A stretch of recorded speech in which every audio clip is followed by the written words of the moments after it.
2차 시 이어서 하지요. 지금 우리는 7주차에 서정시 목소리는 누구 혹은 무엇의 것인가, 이런 공부를 하고 있습니다. 1차 시에 공부했던 것들 중에서 이제 가장 중요한 게 뭐냐면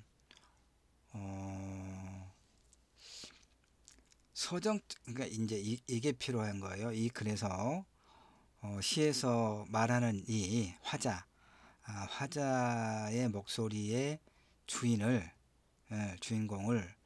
서정적 자아로 볼 때는 곧 작가를 의미해요. 그러니까 시에서 화자의 목소리를 작가의 목소리다 라고 할 때는 그걸 서정적 자아라고 해요. 그런데 이제 그 내재적 관점, 형식주의적 그 뉴크리티시즘, 신비평의 그런 이제 영향을 받아서 내재적 관점을 보다 중요하게 여기는 사람들은 시에서 말하는 목소리의 주인공을 작가가 아니라 허구적 발화라고 이야기해요. 그럴 때는 이제 시적 화자라고 보는 거거든요. 이렇게 서정적 자아는 곧 작가의 목소리, 알겠죠? 시적 화자는 작가가 아닌 허구적 발화, 이렇게 보는 서로 다른 이제 관점이 있지요. 이제 그 나중에 이제 또 하나 더 이야기할 부분은 시적 주체다. 그러니까 서정적 자아도 아니고 시적 화자도 아니고 시적 담론의 어떤 결과로서 시 속의 주체성을 말하는, 그래서 시적 주체다. 이 말하는 목소리를 이렇게 이제 이야기하는 논자도 있는데, 어쨌든 지금까지는 서정적 자아와 시적 화자, 이렇게 구분을 해서 이해를 하면 되겠어요. 그래서 이제 다시 여기서부터 봅시다. 이렇게 시의 목소리를 읽는 데 있어서 서정적 자아가 뭐라고 그랬습니까? 곧 시인 자신의 목소리, 알겠죠? 이렇게 서정적 자아로부터 그러니까 처음에는 시에서 그 목소리, 화자의 목소리는 누구의 것인가 했을 때, 그건 시인 자신의 목소리다, 시인 자신의 것이다 라고 할 때는 그걸 서정적 자아라고 하는데, 그렇게 읽는 것으로부터 시인의 목소리가 아니라 허구적 발화로서 시적 화자다 라고 이렇게 관점이 이동하는 것은 이제 서정시에 대한 낭만주의적 접근으로부터 신비평적 태도의 전환과 관계 깊다. 지금까지 내가 그 얘기를 했었죠, 여러분.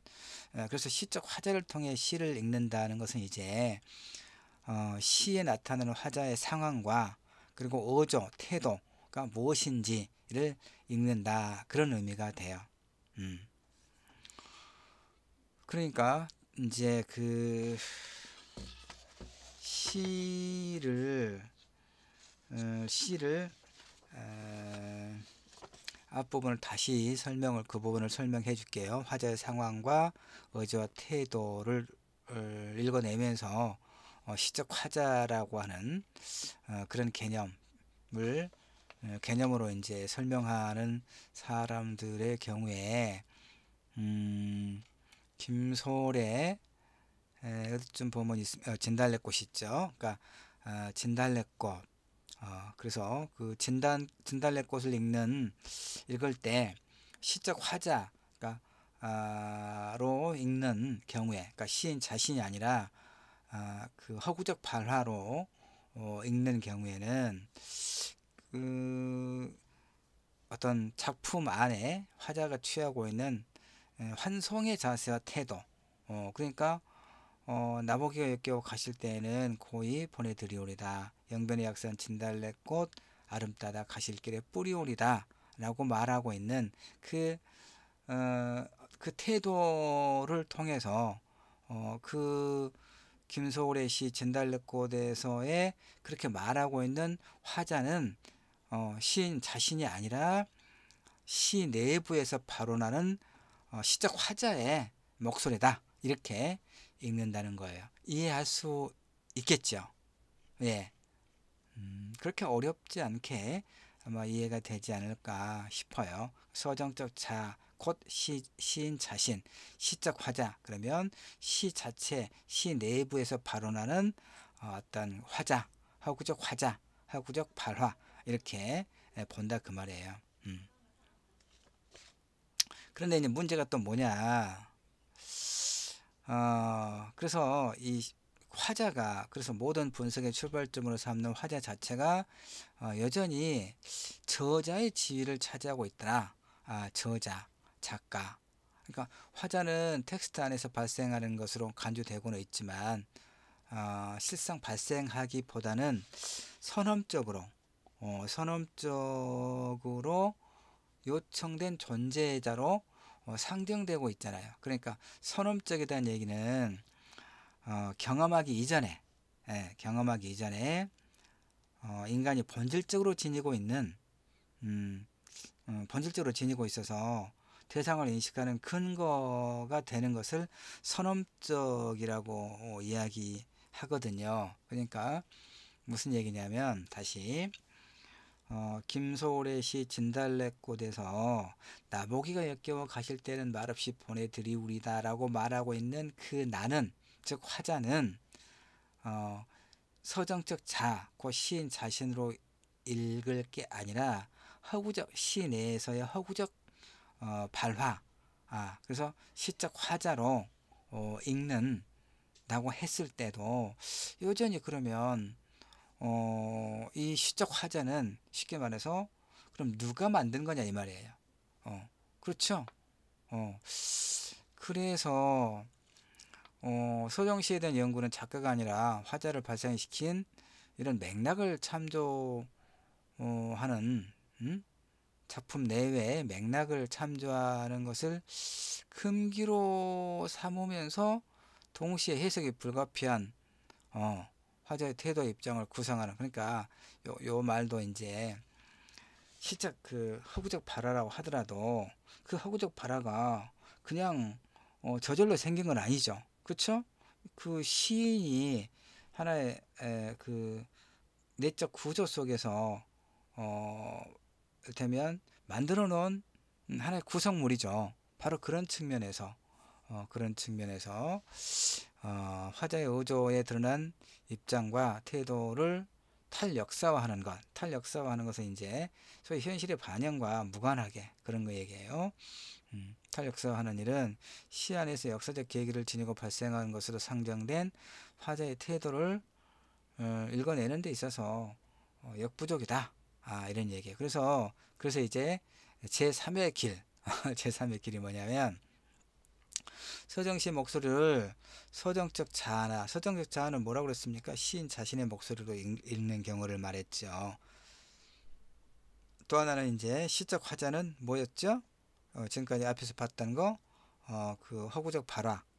그러니까 시를 읽어낼 때 서정적 그 시인의 목소리, 이를테면 화자의 목소리를 서정적 자로 읽어내거나 혹은 시적 화자의 목소리로 읽어냈을 때 모든 시를 다 이런 형태로만 해석하기가 쉽지 않은 그런 시들이 있을 수 있다 이 말이에요. 예를 들어서 지금 우리가 이 자료에서 김소월의 시 두 편을 이를테면 초혼과 그 다음에 진달래꽃, 이 두 편의 시를 가지고 서정적 화자, 시적 화자를 지금 설명을 했죠. 여러분 이해되죠? 그러니까 초혼에서의 나는 시인 자신, 즉 서정적 자라고 해도 시를 읽어내는데 아무 문제가 없다 그 말이에요. 그 다음에 진달래꽃의 그 화자 나를 허구적 발화, 그러니까 그 시 내부에서 발원하는 화자의 목소리, 즉 시적 화자로 해석을 해도 그 시를 읽어내는데 아무 문제가 없는데, 그러나 다른 시들의 경우에 이 서정적 자와 시적 화자로만 가지고는 그 시를 충분하게 읽어내지 못하는 경우가 많더라. 그래서 제3의 방법, 시적 주체 문제, 서정적 자도 아니고 시적 화자도 아니고 시적 주체 문제로 바라보면 시를 해석하는데 그런 어려움이 없을 것이다 라고 하는 입장이 이제 생겨나요.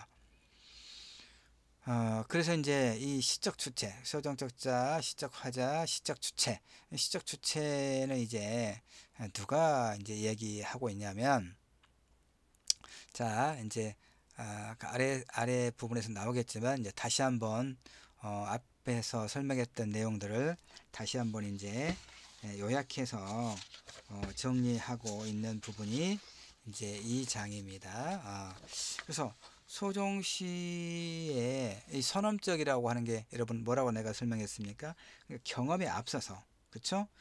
뭔가를 경험하기에 앞서서 그 인식의 어떤 주관적 형식이 우리 인간에게 있다고 주장하는 것을 선언적이라고 해요, 철학에서. 그래서 대상에 관계되지 않고 대상에 대한 인식이 선언적으로, 즉 선천적으로 가능하다, 이런 거거든요. 그러니까 우리가 뭔가를 경험하기 이전에 그 어떤 대상에 대한 인식이 선천적으로 가능하다, 이런 이제 그 설명이 선언적이다 라고 하는 것인데, 그러면 다시 봅시다.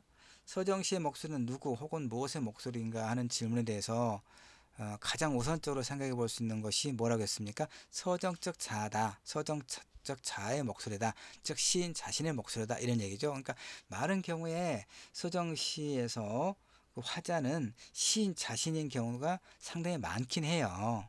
그런데 앞에서도 그 누누이 설명했지만 김소월의 시 진달래꽃에서 그 화자 나는 그것을 시인, 즉 김소월 자신이라고 말하기는 상당히 마땅치 않다는 얘기예요. 그렇죠? 그랬을 때 이제 그럼 뭐냐 했을 때 허구적 발화, 시 자체 내에서 시인과는 무관한 시 자체 내에서 발언하는 허구적 발화로서 시적 화자라는 개념을 쓰는 거예요. 알겠죠? 자, 그래서 서정적 자, 그 얘기고, 그 다음에 쭉 내려가서, 그래서 서정시는, 이제, 뭐, 서정시는 모방적 진술에 의존한다기보다는 서정적 자의 경험적 진술에 의존한다. 뭐, 이것이 이제, 서정적 자 개념을 주장하는, 이제, 뭐, 함부르크라든가 이런, 문해 비평가들의 논리다. 이런 얘기고요. 그 다음에 이제 뭐 함부르크와 같이 슈타이거라는 사람도 서정시는 작가의 뭐 회상이라든가 어떤 정서적 반응이라든가 이런 형식으로 자아에 대해 진술하는 것이다. 그래서 서정시의 목소리는 작가의 그것 목소리와 다르지 않은 서정적 자의 목소리다. 이렇게 이제 이걸 주장하는 이론가들이 많이 있다, 그 말이에요. 함부르크, 뭐 슈타이거, 볼프강도 서정적 표현이란 대상적인 것과 심적인 것이 서로 침투된 그때그때 고조된 감정의 알림이다. 서정시는 그래서 자아의 독립적인 표현이다. 이렇게 이야기합니다. 자, 그렇고 좀 서정적 자, 곧 시인 자신의 목소리, 여기까지 여러 번 반복해서 설명했죠. 물론 이제 그 여러분 이제 우리가 지금 7주차하고 비대면 그 수업이라서 8주차도 강의 영상은 만들어 수업 자료 올릴 거예요. 대신 이제 8주차에는 우리가 중간 시험 기간인데 중간 시험을 대체하는 리포트를 준비해야 되겠죠. 근데 이 부분을 가지고 이야기하지는 않을게요. 문제를 내지는 않을게요.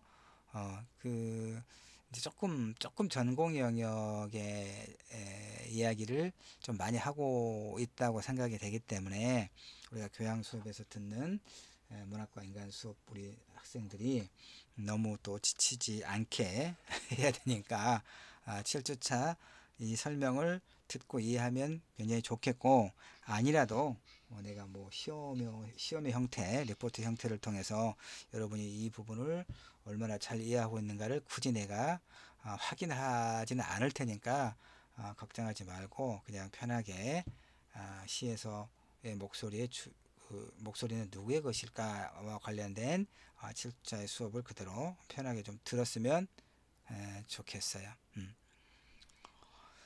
자, 그래서 우리가 서정시는 누구 혹은 무엇의 목소리냐고 물었을 때 그것은 서정적 자의 목소리라고 대답하는 논의 속에는 이제 각각 그 약간의 입장 차이는 있어요. 앞에서 설명하고 있는데 그걸 내가 굳이 설명은 하진 않았지만, 그럼에도 불구하고 서정시가 어떤 구조를 지니건 간에 결국은 작가 자신의 목소리임을 전제하고 있다. 알겠죠? 그러니까 시에서 이를테면 화자, 말하는 이의 목소리, 말하는 이의 그 목소리의 주인은 작가 자신이다 라고 했을 때 그 화자를 서정적 자라고 우리가 부르자, 이런 얘기입니다. 이제 충분히 알았죠? 예.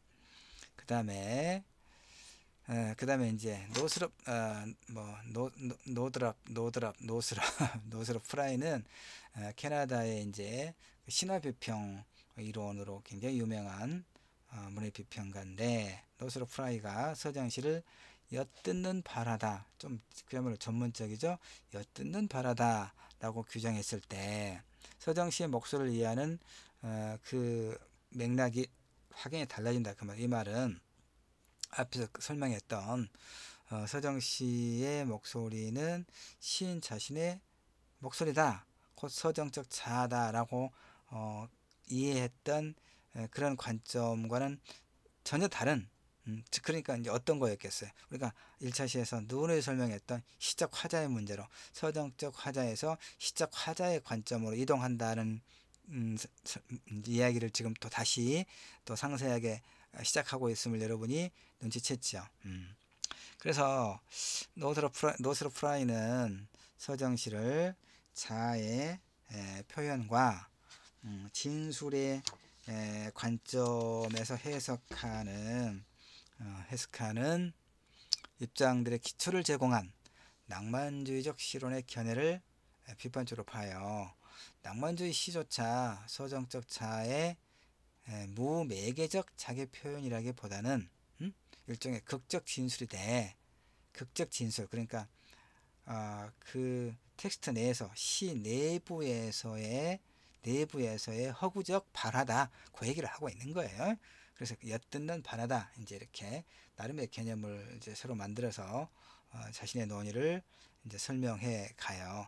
그래서 이렇게 이야기합니다. 노스로 프라이는 서정시는 무엇보다도 엿듣는 바라다. 엿듣는 바라다.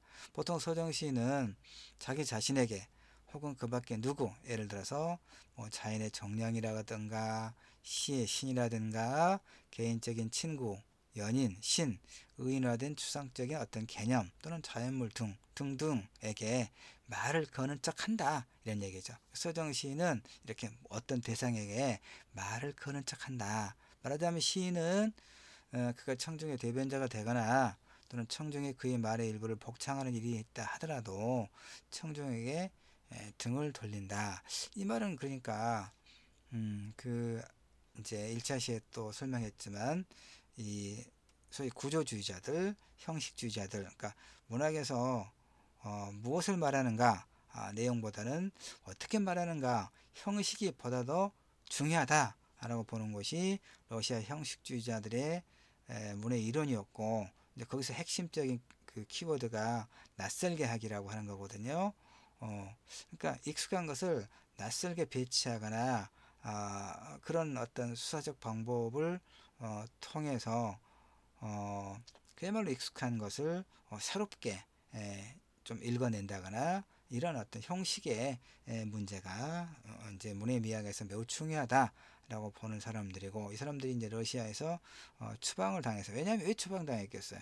사회주의 문해미학에서는 리얼리즘을 굉장히 강조하고 있고, 리얼리즘이라고 하는 것은 결국 현실의 반영, 소위 인민들의 삶의 양상을 어떻게 이렇게 적실하게 반영해낼 것인가의 문제. 그러면 내용이 중요하겠죠. 내용, 주제, 의미가 보다 중요하지 않겠어요? 그런데 소위 그런 소비에트 당의 문해 이론에 반기를 든 게 이 형식주의자들이란 말이에요. 아, 내용, 의미, 주제가 중요한 게 아니고 어떻게 말할 것인가, 어떻게 낯설게 하기라고 하는 이런 이제 방법을 통해서 익숙한 것을 새롭게 감각하게 할 것인가, 이 형식이 매우 중요하다라고 강조하다 보니까 소위 이제 쫓겨난 거예요.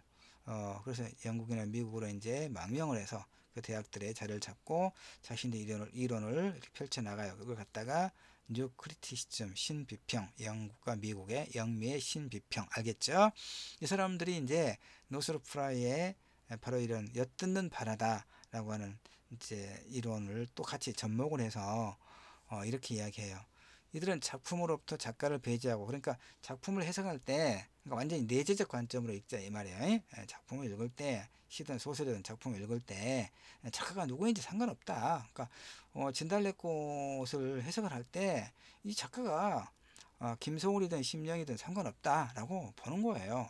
심령이든 김소울이든 이 시 내부에서 그 발언하는 발생한 허구적 화자로서의 그 어떤 나의 목소리, 이 구조를 통해서 충분히 이 시를 우리가 읽어낼 수 있다, 이렇게 보는 거예요. 그러니까 작가를 배제하고 작품의 내적 상황과 그래서 이제 결국은 그 시 내부에서 화자가 어떤 상황에 처해 있는가, 그리고 화자가 대상에 대해서 대하는 어떤 태도와 자세가 어떠한가, 목소리 톤이 어떠한가, 이런 어떤 구조적 요인들을 분석함으로써 그 시를 충분하게 해명할 수 있다라고 보는 거예요.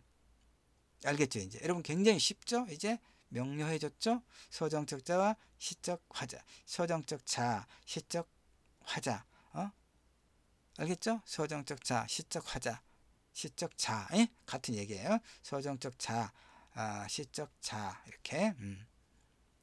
서정적 화자, 시적 화자. 그래서 이제 서정시를 일종의 발화로 본 거예요. 발화가 뭐야? 말하는 거. 생각이 이제 음성 구조, 우리 목이라든가 이런 음성 구조를 통해서 입 밖으로 이렇게 언어가 발화되죠. 이렇게 목소리로 이렇게 여러분에게 전달되죠. 상대에게. 이게 발화죠. 발화. 생각이 발화되는 거예요. 목소리, 화자의 목소리. 그래서 서정시를, 이들이 누굽니까? 영미의 신비평론자들, 러시아 형식주의자들에서 이제 영미의 신비평론자들. 이들은 서정시를 일종의 발화로 보고 발화의 맥락을 이제 해명하는데 힘을 쏟는다는 얘기예요. 서정시의 목소리는 이제 작가의 그것으로부터, 작가의 목소리가 아니라 작가의 목소리로부터 이제 멀어진단 말이에요. 알겠죠? 그래서 이제 요 부분만 한번 볼까요? 조나단 컬러는 이제 시인 비평 이론가겠죠. 자, 비평 해부에서 노스로 프라이는 비평 해부는 노스로 프라이의 이제 그 저서입니다. 비평 해부에서 노스로 프라이는 문학에서 일반적인 특징의 근거는 급진적인 제시로 나타나게 된다. 서정시는 무엇보다도 엿듣게 되는 발화다.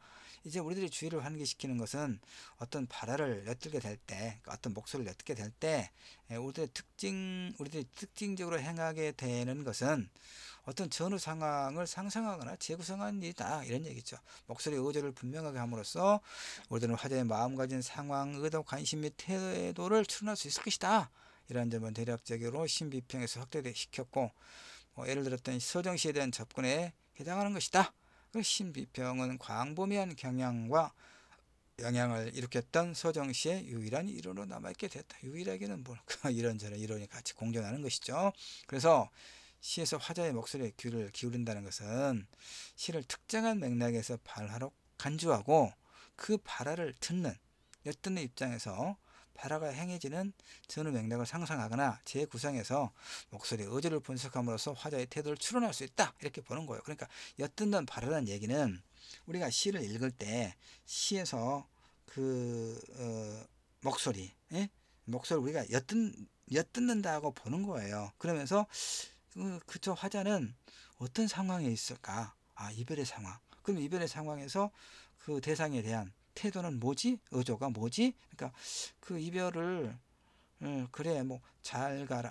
네, 뭐 노래는 그 장윤정의 노래가 있던 뭐 잘 가라, 뭐 이렇게, 그래 갈 테면 가라지, 뭐 이런, 이렇게 시원섭섭하게 쿨하게 일테면 그런 태도인지, 아니면 김소월의 진달래꽃에서 그래 가라면 가라 라고 하면서도 속으로는 뭐 죽어도 아니 눈물 흘리우리다라고 사실은 가지 않기를 간절하게 바라는 것인가. 우리가 이렇게 상황과 맥락과 톤, 어조, 이런 것을 통해서 화자의 태도를 읽어내고, 그리고 충분히 시를 해석할 수 있다라고 보는 거야. 그리고 엿듣는 바라다.